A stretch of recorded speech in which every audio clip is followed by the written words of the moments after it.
Hey everybody, it's Clint. Quick video update too.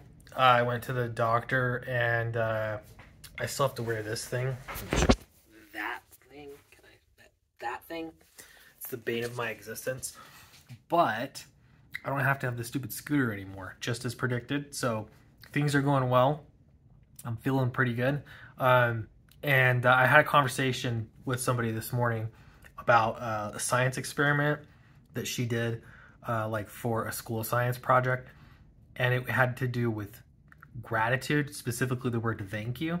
It was kind of interesting because maybe you've heard of the experiment where people talk to plants, and if you talk nice to a plant, the plant will grow really well, and if you talk mean to a plant, it actually suffers and sometimes it'll like die, but it doesn't do as well. When I first heard about that experiment, I was like, what? That seems insane and not true, but actually it's been duplicated so many times. You could do it yourself at home. Anyway, there's another experiment with rice, and I can't remember all the parameters, but has to do something with mold or something like that. Anyway, I digress. The point is, the word thank you has some power, like power in it.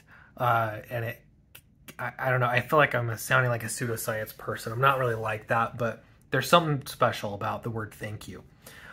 Anyway, I'm going to connect this back, I promise. So next thing is, and by the way, I hold it this close to my face because this hurts. I can't extend my arms that long. Okay, second point, I'm going to bring the gratitude thing in. When you're public speaking, maybe you've heard people say, a good technique, this works for me, is you imagine a friendly face in the crowd, like someone that's just happy to see you no matter what. And then it makes it so much easier. You don't want to focus on the people that are ignoring you. You don't want to focus on the people that are snarky or like maybe like judging you silently, you know. You focus on those like happy faces, and that'll make your nerves so much better, and you just think about them.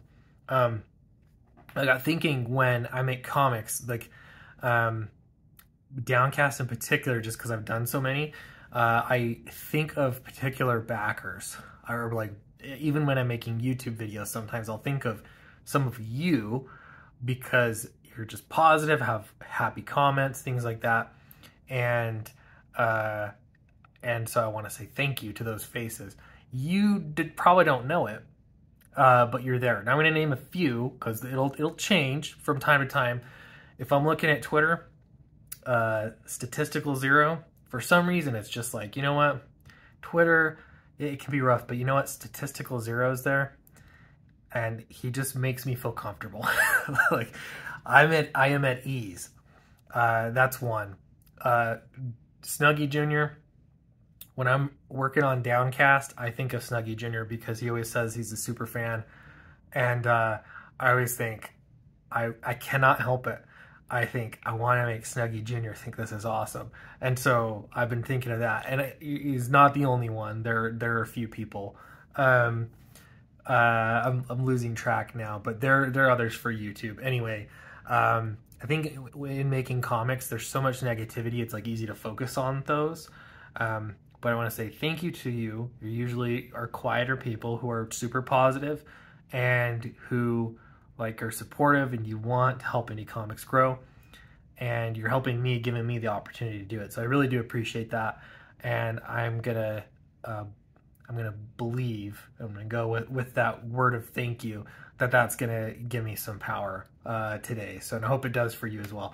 Anyway, thanks, just checking in really to make a little was that mushy? I don't know. It was maybe a little cringe, but it needed to happen. So thank you. Bye.